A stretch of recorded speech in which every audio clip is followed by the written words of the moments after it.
இன்றே டவுன்லோட் செய்து உங்கள் ஃபேவரட் ஷோக்களை என்ஜாய் பண்ணுங்க. இல்லையே, ஏதோ இடிக்குதே. ஒரு பொண்ணு, அதுவும் கல்யாண பொண்ணு, யாருக்கும் தெரியாம ராத்திரி உங்களை தேடி வந்து பார்த்துட்டு போறா. அப்போ வேற ஏதோ ஒரு பிரச்சனை இருக்குன்னு தானே அர்த்தம். கல்யாணமே வேணான்னு சொன்னா, இல்ல கல்யாணம் பண்ணிக்க அப்படின்னு அவகிட்ட நல்ல புத்தி சொன்னேன்னு சொன்னத என்னால ஏத்துக்க முடியலையே. சார், சாரு வந்தாலான்னு கேட்டீங்க. அவ வந்து என்ன பேசினான்னு என் தங்கச்சி சொல்லிருச்சு. இதுக்கு மேல நீங்க சந்தேகப்படுறதுக்கு என்ன சார் இருக்கு? ஓ, கேள்வி இங்க கேட்டா பதில் இங்க இருந்து வருதோ? உங்களை சந்தேகப்பட நிறைய காரணம் இருக்கு. ஒவ்வொன்னா சொல்லட்டுமா?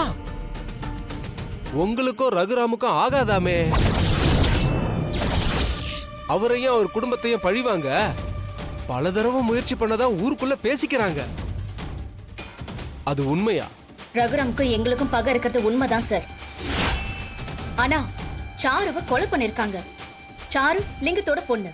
லிங்கம் எங்களுக்கு ஃபேமிலி ஃப்ரெண்ட் மாதிரி. அவரு பொண்ணு நல்லா இருக்கணும்னு தானே நான் நினைப்பேன். ரகுராம கேட்டாலும் சாருக்கு ஒரு நல்ல வாழ்க்கை அமைச்சு கொடுக்கதான் இந்த கல்யாண ஏற்பாடு பண்ணேன்னு சொல்றாரு. சந்தேகத்தின் பேர்ல நாங்க அவரை அரெஸ்ட் பண்ணிட்டோம். ஆனா அவரை சிக்க வைக்கிறது தான் உங்க பிளானாவே இருந்தா? சார், ரகுராமையும் சீனுவையும் சந்தேகத்தின் பேர்ல கைது பண்ணல. சாரு கைப்பட எழுதின லெட்டர் வச்சுதான் அவங்கள கைது பண்ணிருக்காங்க. அந்த லெட்டர் ஒரு பிளாஸ்டிக் கவர்ல இருந்துச்சு.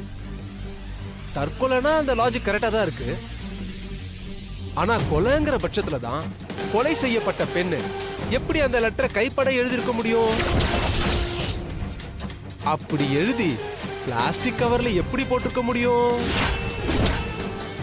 சோ ரகுராம சிக்க வைக்க சாரு கொலை செய்யப்பட்டிருக்கலாம் இல்லையா?